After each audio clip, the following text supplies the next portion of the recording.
You know, if it's one thing that Obsession and Backrooms both have in common, besides them being the two best horror movies of 2026 so far, is the fact that both of these movies started off as small independent short films. Kane Parsons had the Backrooms web series, and Curry Barker was actually approached to make a full-length version of his short film The Chair, but instead he pitched Obsession and he got picked up by the studio. But did you know there's quite a few notable horror movies that started off the same way? Some you may know, some you may not know. So here's 5 major horror movies that started off as small short films. Now the first on the list takes us all the way back to 1978, because did you know before Sam Raimi made The Evil Dead in 1981, he and Bruce Campbell linked up for a short film called Within the Woods. Within the Woods laid the groundwork for the first movie, and it was used to raise funds so Sam Raimi could make the full-length project. Very low budget, very low quality, but because of how low budget it is, that's kind of what makes it creepy. Next one is one that I literally just covered, but the original Japanese version of Ju-On from 2003 started off as a series of 2 short films from 1998. Both the short films and the feature length were all directed by Takashi Shimizu,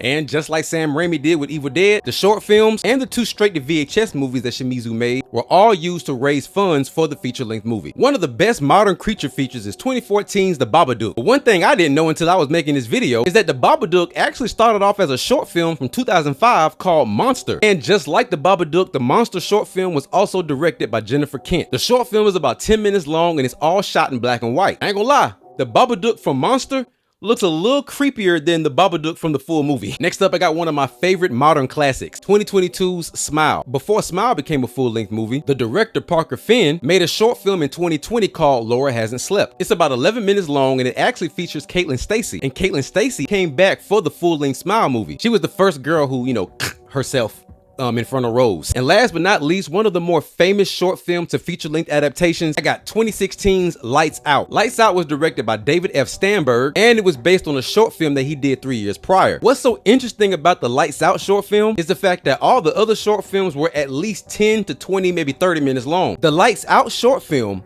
was only 3 minutes long, but those 3 minutes were so impressive that it caught the attention of James Wan, and he reached out to make a feature-length movie almost immediately. And then 3 years later in 2016, we got the full-length Lights Out movie. But all right, y'all, those are 5 horror movies that started off as small short films. Let this be a sign that if you have an idea, just make it, because you never know what might happen. Y'all hit me up in the comments with your favorite one. Don't forget, like and follow for more.